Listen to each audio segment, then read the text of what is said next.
Pernah nggak kalian mikir, internet yang kita pakai sekarang ini hasil dari perjalanan yang panjang banget. Dari yang awalnya cuma bisa baca-baca doang, sampai sekarang kita bisa bikin konten, kirim uang, bahkan di aset digital.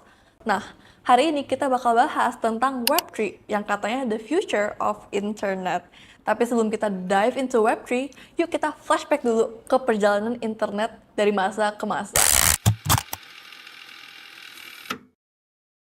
Jadi ceritanya, dulu tuh internet kayak perpustakaan digital yang besar banget. Kalian tuh cuma bisa baca-baca aja, gak bisa interaksi atau komen. Website-website zaman dulu itu basically just a static pages. Ada teks, gambar, maybe beberapa link, dan that's it. Kayak koran digital gitu deh, one-way communication.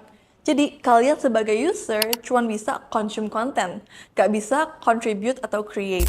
Masuk ke Web2, ini game changer banget. Suddenly, internet jadi interaktif. Kalian bisa upload foto ke Instagram, bikin video di TikTok, komen juga di Instagram, bahkan jadi content creator. Amazing, right? Tapi di balik semua kemudahan ini, ada catch-nya. Problem utama di Web2 itu adalah centralization. Semua data kalian, foto, video, personal information, semuanya disimpan di big tech companies ini. Meta punya data kalian, Google tahu search history kalian, Tokopedia tahu shopping behavior kalian. Basically, kalian tuh create the content, tapi yang punya dan monetize datanya itu platformnya. Dan sekarang kita masuk ke Web3. Ini adalah evolution berikutnya yang janji untuk give back ownership kepada users. Konsep utamanya adalah decentralization dan user ownership. Jadi, instead of data kalian dikuasai oleh the big tech companies, kalian sendiri yang punya kontrol penuh. Jadi, gimana sih dampak evolusi internet terhadap kepemilikan data? Mari kita pakai analogi yang sederhana. Kalau Web 1 itu kayak perpustakaan, Web 2 itu kayak mall besar di mana kalian bisa shopping dan hangout, tapi mall owner-nya yang menentukan semua rules dan collect semua data customer. Nah, Web 3 ini kayak a marketplace yang dimiliki bersama-sama oleh semua penggunanya. Kita recap ya, jadi di Web 2, kalian yang create content, tapi platform yang profit. Data pribadi kalian dijual ke advertiser, dan kalau platformnya ngedown atau di-ban, ya bye-bye sama konten kalian. Platformnya juga bisa ngubah aturan kapan aja tanpa consent dari kalian. Tapi di Web 3, kalian yang create content, dan kalian juga yang dapat benefitnya. Data kalian ini encrypted dan controlled by you. Konten kalian ini akan di-store di decentralized network yang kita sebut dengan blockchain. Dan peraturannya itu dibuat secara bersama oleh komunitas. Sekarang kita bahas apa itu sih blockchain.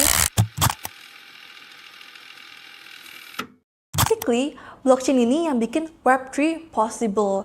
Think of blockchain sebagai digital ledger yang nggak bisa diubah-ubah dan nggak dikuasai oleh satu pihak manapun.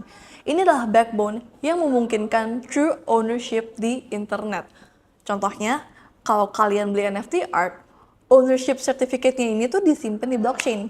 Jadi, nggak ada yang bisa take away atau memanipulasi kepemilikan kalian, even the original platform tutup sekalipun. Sekarang kita akan lanjut ke contoh aplikasi Web 2 versus Web 3. Untuk social media, kalau di Web 2 kan kita punya kayak X, Instagram, TikTok. Nah, di Web 3 juga ada namanya Lens Protocol dan biasa orang-orang sih kalau pakai Forecaster.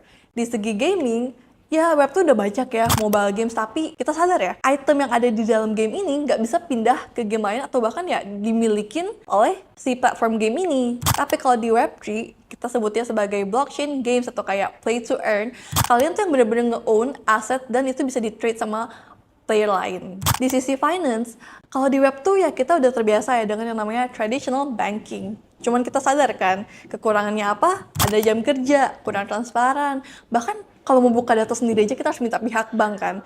Dan kayak kasus yang baru-baru ini terjadi, pihak bank juga bisa nge-freeze rekening kita. Tapi kalau di Web3 ada yang namanya DeFi atau Decentralized Finance. Dia itu sifatnya 24/7, transparan kan menggunakan blockchain, dan gak ada perlu drama isi formulir. Tapi tentu saja, Web3 ini ada challenge-nya. Let's be real aja, sekarang tuh Web3 masih dalam tahap early development. Jadi, masih ada banyak challenges seperti scalability, user experience yang masih ribet, dan regulasi. Tapi, potensinya emang besar banget.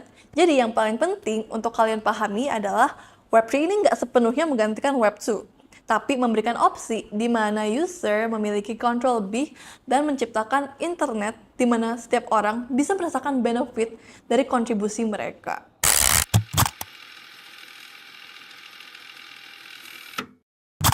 Nah, di modul selanjutnya, kita akan deep dive ke blockchain teknologi yang jadi fondasi Web3. Stay tuned dan jangan lupa practice critical thinking dalam melihat teknologi baru.